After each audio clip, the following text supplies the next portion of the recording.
Hey folks, Mel the Train Tutor back in the studio and back with a little tutorial for you. But in this tutorial, we're not working on the terrain, but we're going beyond the terrain. No, I've not gone mad. Yeah, we're not working on terrain pieces. We're going to be focusing on how to create a backdrop for your terrain. Now I know what you're saying. Hey up, he's gone a bit posh here. Nope. This is something as wargamers and model makers and things like that, we've been doing for a long time. I mean, if you take my setup down below, for a long time we've been using terrain as backdrops for our photos for our models. Yeah, but as you know, that works great. You can frame the shot. It's, it looks very realistic. But if you're making if you're making pieces of terrain and you want to take photos that look really good, yeah, then you need sort of a backdrop to put behind them. Yeah, and in this case, and for a long time, I've used my sampling board, and I've just piled up a load of jungle scatter behind it. Now that works, yeah, but the problem is when I take photos like this, you can see my shelves behind the jungle. Yeah, and so I'm really at a stage now where actually I just want to do a little bit of investment and make myself a backdrop. Yeah, so I can just finally have some really nice photos of my stuff. And since it's a one-off job and then once it's done, I might as well tackle it now while I'm building some more pieces that I want to take some nice photos of. So, yeah, first off, for those of you who don't know what a backdrop is a panel that goes at the back of like a display, yeah, whether it's wargaming terrain, whether it's a railroad layout or a diorama, that is basically a landscape. Yeah, that fills in the back of the picture, and it comes from theatre. Back in the days before they had proper sets built, they used to paint their scenes, yeah, the buildings or the woods or whatever, on big sheets of canvas that they would drop from the back of the theatre, hence the term backdrop. Yeah, and they would drop down and the actors would do their things in front of them. So, with that in mind, yeah, that's what a backdrop is. That's what I'm going to be challenging today. And a lot of people don't go anywhere near backdrops because when you look at it, it's very much like being a landscape painter, which if you've never done anything like that before, it's bad enough tackling terrain projects where you roughly know what you're doing.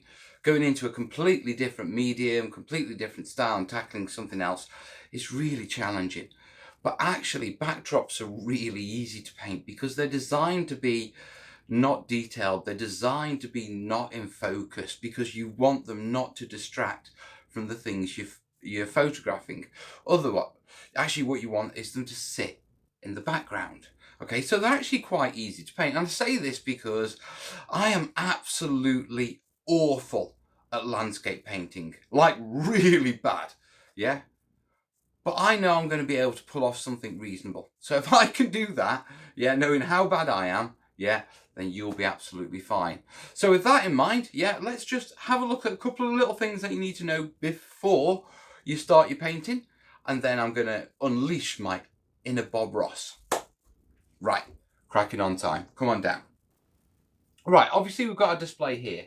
Now, when I take my photos, they come sort of this way, and you can sort of take photos in two angles when it comes to terrain.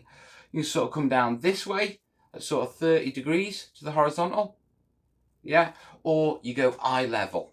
Now, in both cases, what it basically means is you need a couple of inches behind your highest piece of back terrain. So in this case, I'm doing I'm painting it up on this. This is a white sheet of 10mm foam board, okay? And I've cut it down, ready for it, but you'll notice I've also done some scribbles. Now, if I put this at the back here, yeah, and I just focus on where those scribbles are, you'll notice that straight away, the white of the board is off the camera, even at this stage. So if I paint the top with sky, yeah, I've got no worries about taking photos. The next thing is I've got a scribble here.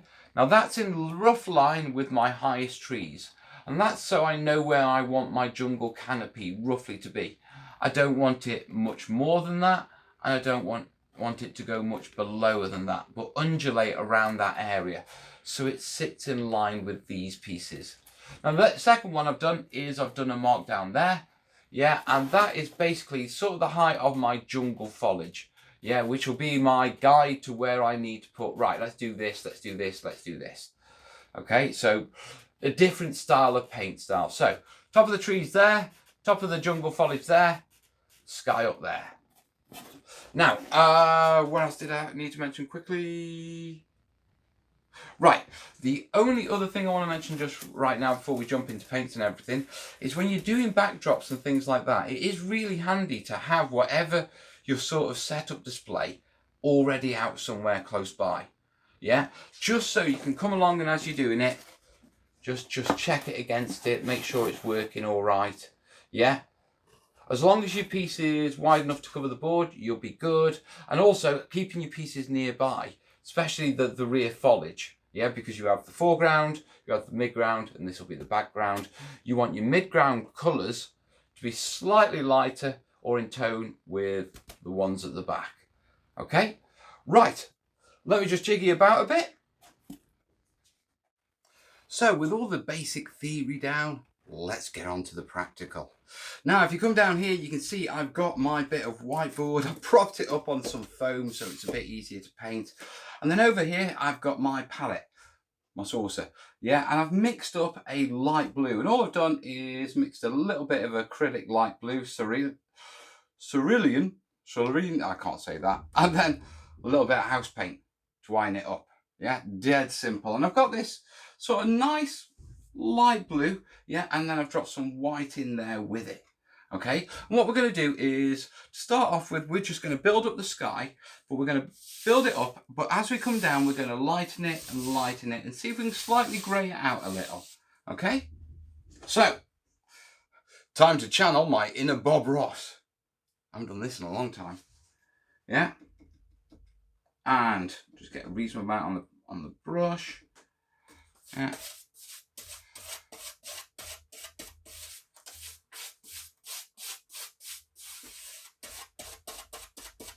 Yeah, first thing I'm going to do is just basically get a coat down.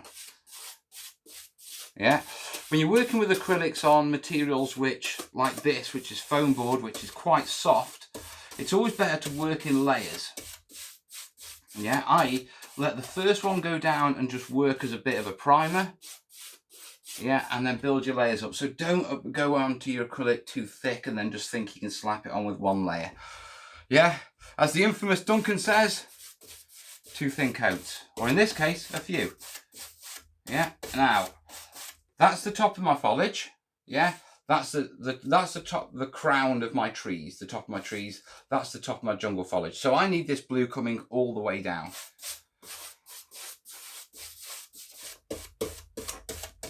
Yeah, I don't even have to really worry too much. I can be sloppy at the edges because it's mainly the middle bit that's going to be in shadow, in show anyway. Yeah. And when you're working with acrylics, just remember it will dry lighter than it will dry darker than it is on your actual palette. When acrylics are, ooh, I've got a hair. Don't want that. When you're working with acrylics, they're always lighter when they're wet. Yeah. So keep going. I'm going to establish a base coat using just the core blue, and then we can lighten it up over the top of it. I'm just going to crack on and put this blue on now.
First pro tip, make sure you use a brush that isn't shedding bristles. Now, as you can see, that was relatively easy. If I bring it nice up, you see, all I've done is stroke, put a basic base coat over, and then as I've come in for the second and layered in, I've concentrated mainly at the top. Yeah, basically above my little mark that's there. Yeah, and then kept this a little bit thinner because I'm going to be lightening up and coming down. Now the next job, oh, pardon me, is we take our palette, we take some of this white, we start mixing it in. I want to lighten it up a bit. Yeah. And then we simply continue with exactly what we were doing. Our layering technique, starting off with just a little. Start off low, yeah? And then you can bring it up. You see, if you start off low, you're going to be coming down this way anyway and going over it. If you start up here and sort of mess it up, you can sort of like, oh, well, now I've got to go into this bit. So when you're first coming in, start off low and then bring it up and sort of do the top. Yeah. So, yeah, that's another word. You'll notice this is slightly grayer, which is what I'm after. Yeah, a little bit of water, help that spread. Yeah. Over here. And I'm just going to continue this, and as I do it, I'm going to drop a little bit more white in, yeah, and help just use water to help smooth it off and blend it in with the top piece. So I'm working roughly this third and just a little bit above it now. Don't worry about variations, little. No, don't you be shedding. Where's that come from? Don't be worried about little variations or anything like that. They'll all settle. I'm going to put that one just like that. So I'll just crack on with this. And we're back when I'm done.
And for the final touches, I've just been working on the clouds.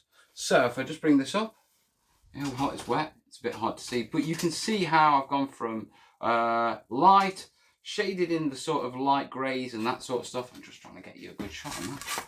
Yeah, and then further down, yeah, what I've done is, while I had the really light, I just put little dabs, yeah, and then just drag my brush, wet, clean brush over them and just smeared them out.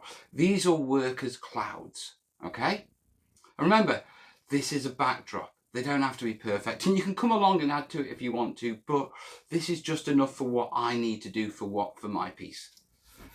So with that done, I'm going to leave this to dry. Here's a photo of the progress so far. I'll be back. So folks, while that was drying, I've cleaned up my workspace and I've mixed up my next set of paint ready to do the bottom half of our backdrop. And if you come on down, yeah, you can see it's looking rather nice. Yeah, as I said, it doesn't have to be perfect. It's going to be blurred. It's going to be in the background. So this is good enough. And if I can do this, then you can, guys, genuinely. Right, so what are we doing next? Well, we've got this white bit down here. Now, the plan is we're going to have sort of jungle along here, but I want to give this a base coat for us to build our jungle across. So I actually want sort of a light green on this that sort of comes with that goes grey, yeah, much like we did here, yeah. And so on that basis, I've got some sap green, yeah. I'll throw some of that into it. We'll throw some white into it if needs be, and there it is. Okay, and all we're going to do is exactly the same as before. Yeah, which is, brush off, this time with a brush without, that doesn't shed hairs. Yeah, starting at the bottom, this time I'm working away up. First job is to get that first thin coat down so the paint really starts gripping. So we're not looking for coverage beyond cover anything that's white, so it isn't white, it's got a smearing of green on it. And then once I've done that, what I'll do is I'll start to layer it back up again. Yeah, much like I did with this, adding a little bit of grey in just to sort of diffuse it. And with that, cracking on time.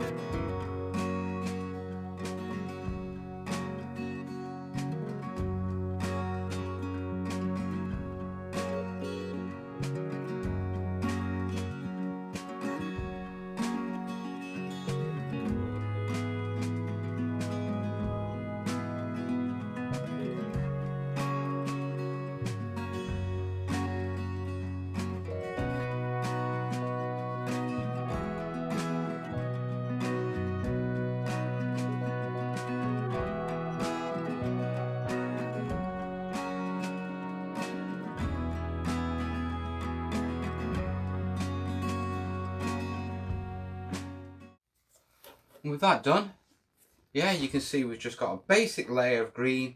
I've lightened it up at the top and then used water just to layer it, smooth it in. Remember, this isn't the final landscape. I'm going to be building on top of this and sort of stuff. Yeah, this just works at the time being. Yeah, and then I've just put a basic coat down just to start covering the white there. Yeah, and then one final little sense check is you just come along, drop it back there. Yeah, it's coming together. I like where that's going. With that done, it's time to set up for the next step. And so with the basic sky and landscape done, it's time to tackle our actual landscape, which for me is just mainly jungle, so it works well. Now if you come down, you can see I've just worked, it's dry. Yeah, streaky, you can still see the whites, but remember I'm going to be working over the top of this and it is a backdrop, so I'm not going to beat myself up. Now in this case, yeah, what we've got here is we've got a little bit of dark sap green and I've mixed just a bit of dark grey in with it.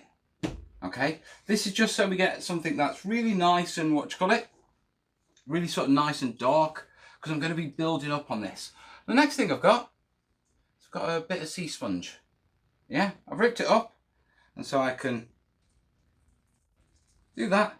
And all we're going to do is roughly around this area, I'm just going to create a canopy all the way along here. Yeah.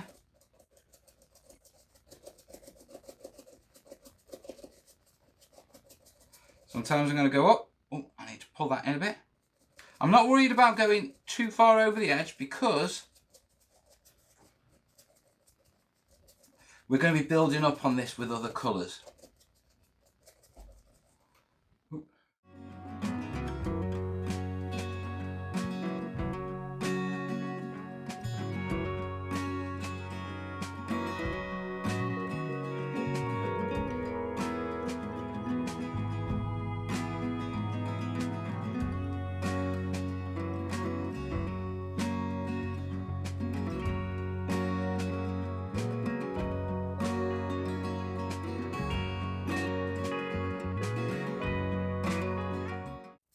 Now with the top and the bottoms done, yeah, it's a little bit wet, but you can see how just sponging along, I've broken all that up. I've got no tree trunks at the minute. I'm not sure if I'm even going to add them.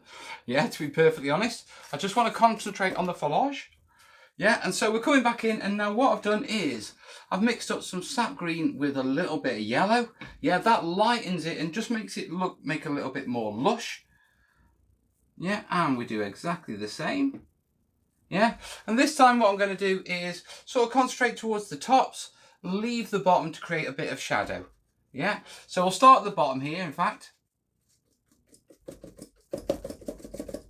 Let's create a bit of depth. And you won't see this that much, but it is working, trust me. At the same time, use that to fill in this more of this blue gap. It's lighter green.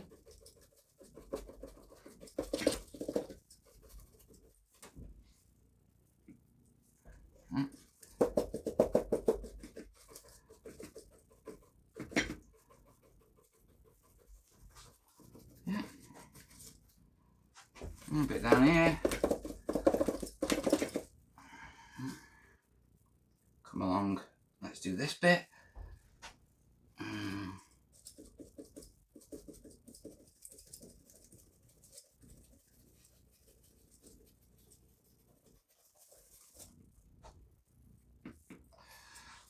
And actually looking at this, I think I am going to do some, what you call it, I'm going to do some tree trunks. Now I know it looks a bit chaotic, it's supposed to, that's the whole point. Just smear out some more of this, just break up some of these. Right, tree trunks, dead simple. Now I need some thicker than that, this one will do.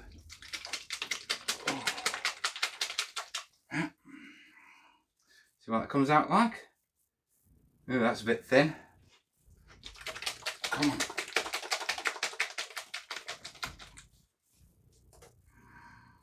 Oh, a bit better. Yeah, and then just get a nice flathead brush. There's a chance of streaking with this, so we'll give it a go, or I may have to leave it to dry.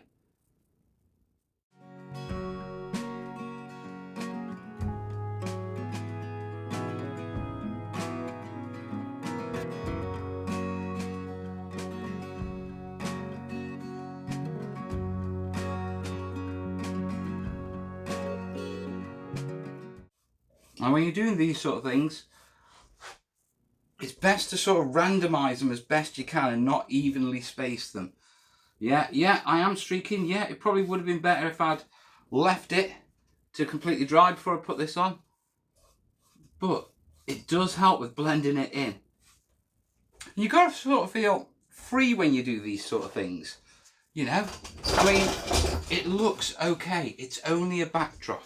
And the worst case scenario is, it's just practice for the next time. So what I'm doing is just throw a few of these on. Yeah. This will help break it up a little. And I'm just coming back in and just in certain cases, just reinforcing some of the brown. Now it's blending in, and that's actually helping make it look faded. In fact, now I'm actually at the stage where I'm actually trying to blend it in. There we go. They're coming together nicely.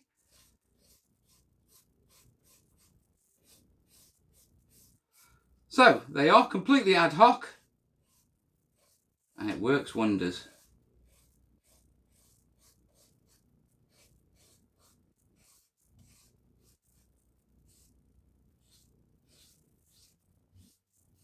But we need to blend those in now, and so we go back to our dark sap green.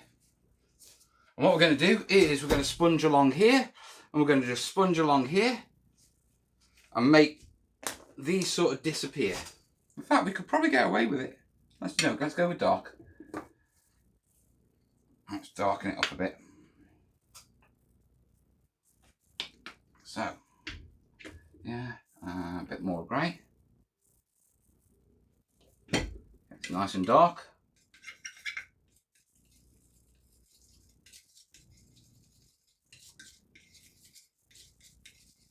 And then we can build up from there. Okay. So. And it's going to be a bit heavy, no doubt.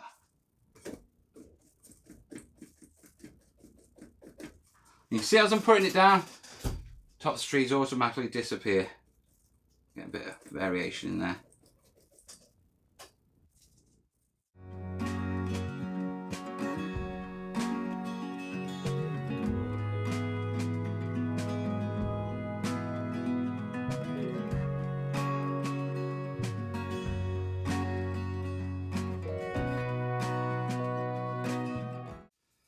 Now it's actually almost done, yeah, or to the stage that I'm happy with. But what I've got is I've just mixed the rest of the yellow in with there, and I've sort of left it sort of a bit scatty and all over the place to get a bit of variation. Now last bit of the sponge, give it a bit of a rinse, squeeze it out, and just soak up any extra moisture in the sponge on that. Yeah, and then what we're going to do is create some detail. Now, as I was doing this, what I could do is I could come along and I could create, you know, fronds and paints. That's down to your painting style, yeah? It depends how good you are at painting and that sort of stuff. Like I said, I'm an awful landscaper, yeah? But with just a few simple techniques and a bit of bodging, I've been able to show you how you can create quite awesome backdrops for your terrain. Right, I'm going to carry on. I'm going to use this yellow, just do a bit of spotting, maybe lighten it up a bit. I'm going to do a little bit of spotting along here just to break up this canopy a bit, yeah? And if I show you just where we're at right now, it's coming together lovely.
So, I finished channeling my inner Bob Ross and it's turned out rather nice.